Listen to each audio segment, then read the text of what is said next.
Hello, magandang tanghali sa ating lahat. Tara, samahan niyo ako mag-ano tayo. Ito. Maano na kasi siya kanina ay gagawa sana ako ng chili oil kaso nga lang medyo matagal na kasi ito, 1 week na nakalagay sa ref. Tignan niyo naman, oh, pumanap na. Sayang, ganyan nagtsura niya, oh. Dahil pa ng punong-puno ito, mga kasisi ko, silang laan. Bali, pinili ko na lang siya tapos nag-try nga ako kanina. Dito ko na lang siya na kasi wala dito yung blender nasa bahay. Tignan nyo naman itsura, hindi siya na ano. Malalaki pa rin. Pangit itong gawin ano, chili oil. Kahit tatapon ko na lang siya.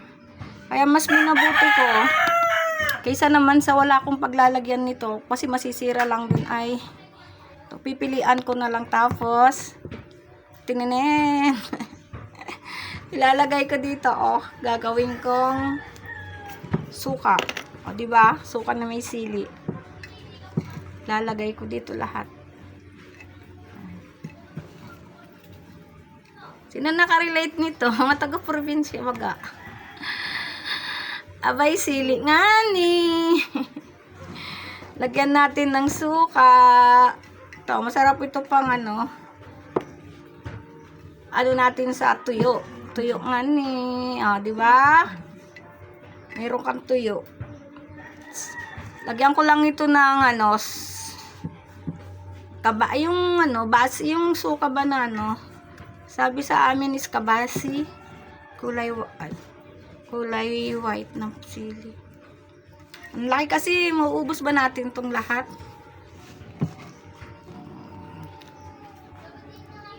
Lagay natin. Sa sunod, ano na lang ako makipitas na lang. Ito yung kasi yung ano namin. Umalis kami nung nakaraan, nang hingi kami ng sili. Nakipitas kami hingi kami sa ano, sa friend ko. Sa mga tita niya, ang dami nilang tanim kasi doon. Kaya ayun.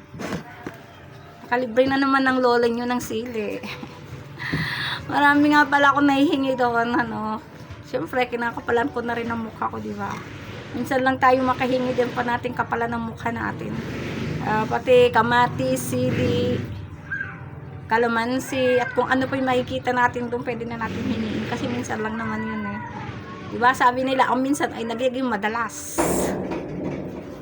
Gano'n nga ba kadalas ang minsan?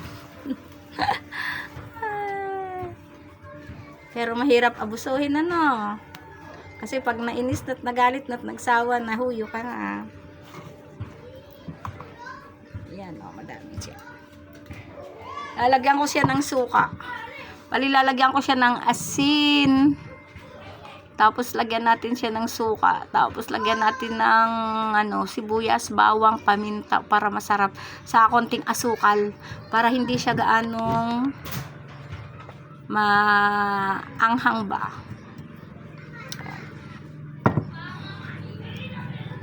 Ito nga pala ay huwag na natin sabihin ng pangalan.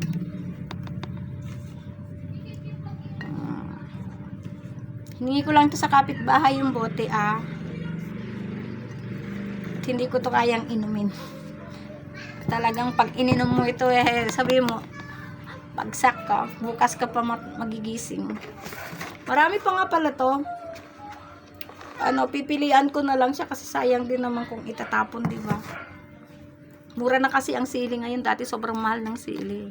Yung isang ganito, 5 piso dati. Ngayon eh, ano na siya, mababa na. Kaya, want to sawa tayo ngayon sa sili. Paano ba yan? Hindi ko muna siya lalagyan ng ano ba yung suka. Kasi wala pa akong suka eh. Kaya, bye-bye muna. Bye!